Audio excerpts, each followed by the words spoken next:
Welcome to the Great Pyramid of Giza, Upper Chamber. At the entrance of the ascending passage are 3 granite flagstones estimated to weigh up to 25 tons each. They were used to protect the Great Pyramid from thieves. Undaunted by the granite blocks, the thieves simply dug into the softer limestone around them, thus creating the robber's entrance. While in reality the robber's entrance is one single cavity which leads to both passages, in the game, the team created individual accesses to either passage. As such, in the game, one entrance leads to the ascending passage, while another leads to the descending passage. The ascending passageway of the Great Pyramid provides a direct path into the Grand Gallery and is accessed 30 meters from the entrance along the descending corridor. Both corridors have similar dimensions and are designed with the same 26-degree incline. The ascending corridor has smooth masonry on its walls, and the layout includes many trapezoidal stones. Both the floor and ceiling of the passageway indicate that the passage was enlarged, possibly during or after the funeral, to allow workers room to move granite blocks meant to plug the corridor. The Grand Gallery's purpose is still debated among experts. It may have been intended to align with the stars, act as a buffer to protect the king's chamber, or simply to facilitate the transport of the granite blocks used inside the pyramid. Access to the queen's chamber was at the beginning of the Grand Gallery.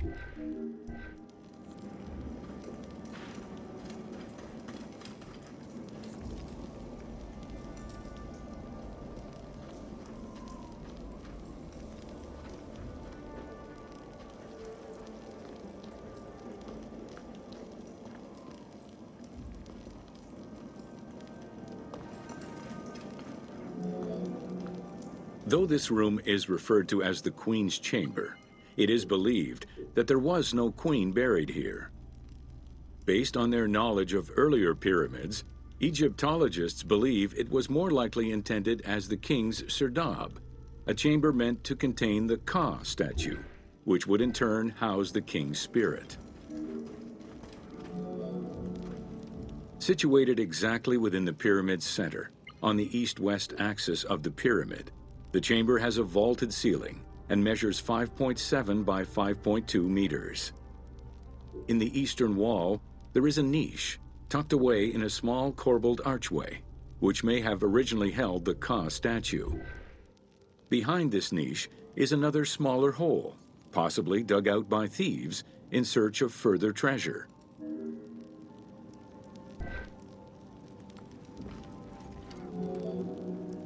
In the 19th century, 2 shafts were found running through the north and south walls. They each run in a horizontal line for 2 meters before sloping upward, and both are closed off with limestone blocks fitted with copper handles.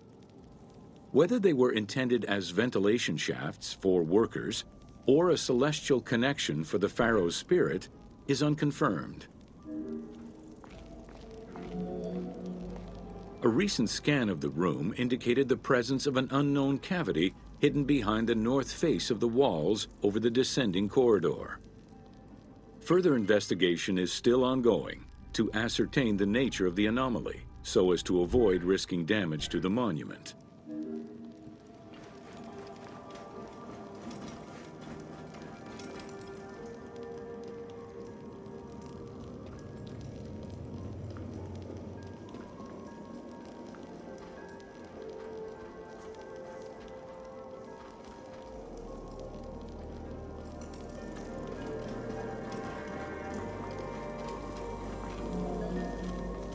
Khufu's architects were possibly influenced by earlier rhomboidal pyramids when designing the gallery. It is the longest corbelled vault ever built, measuring 47 meters long and 8.6 meters high. The walls were made to taper inward, allowing for better distribution of weight. As a result, the ceiling measures just over a meter wide at its highest point. Though this construction technique is present in other pyramids, few have the same precision and stability. While the space is visually dramatic, the gallery seemed to serve a practical function, though what exactly remains uncertain. Still, the wall design was undoubtedly meant to contribute to the stability of the structure, and its floor may have helped workers move the materials. A channel runs along the middle of the room. A movable floor originally rested in this central recess. The raised benches on either side are equipped with slots that may have been used to help position the granite blocking stones.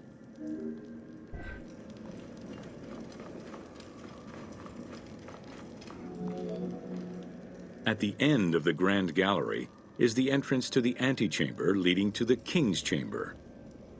Directly above, there is another narrower horizontal passage that connects to the top of the King's Chamber and allowed the workers access to the weight relief rooms. The far end of the Grand Gallery leads to a small antechamber with a portcullis, preventing access to the King's Chamber. The portcullis was composed of 3 separate granite slabs. They were designed to be lowered into place and seal the chamber after the burial of the king. The grooves dug out to hold the slabs in place are still clearly visible to this day. The elaborate locking system was composed of a series of grooves for the ropes and pulleys that dropped the stones into place like the notches. For the purposes of the game, the team elected to remove the portcullis slab. The King's Chamber is built entirely out of red granite. The King's Chamber measures 5.8 meters in height. It has an imposing cover of 5 stacked levels above, with granite beams weighing 25 to 40 tons each. The uppermost level is surmounted by a vault of stones, arranged in chevrons to bear the enormous structural load. As in the Queen's Chamber, 2 shafts extend out from the room towards the north and south faces of the pyramid. They measure nearly 64 meters until they are blocked by copper-handled granite plugs.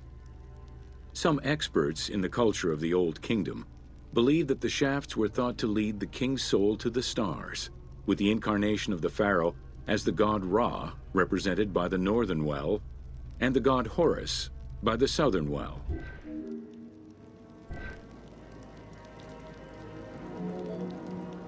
There is a granite sarcophagus at the west end of the room, but it is the concealed construction inscriptions left by workmen on the roof's stones which verify this as the resting place of Khufu. The sarcophagus was recorded as being empty when it was discovered, and its design indicates that there was once a lid in place. It's possible that this sarcophagus is only a cenotaph in memory of the pharaoh, but was never actually meant to receive the body. Khufu's mummy was never found. It is hoped that as of yet undiscovered hidden rooms and shafts of the pyramid may provide an answer as to its location.